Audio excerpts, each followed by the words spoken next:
Hey guys, in this video I will show you how to change servers in Last Z survival shooter. Alright, so let's begin with the video. Now, in order to do this, you're going to have to go ahead and pretty much finish up the basics first and all that, so that you should be able to unlock the main feature in the game. One of the features is to be able to change your server, which is done over here in the top left corner of your screen and inside your profile. All you have to do now is just go ahead to your account. Now you're going to go ahead and bind your account to pretty much any email you'd like.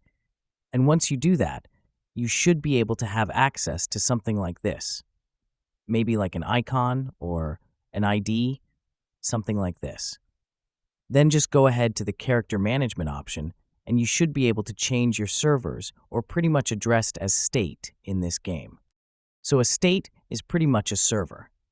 So as you can see here, we're at state 217 or server 217.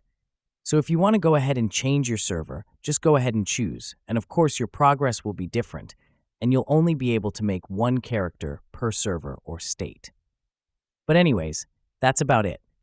So that's basically how you can change servers in Last Z survival shooter. So that's all for this video. Consider subscribing if you find it helpful, and I'll catch you in the next one. Thanks.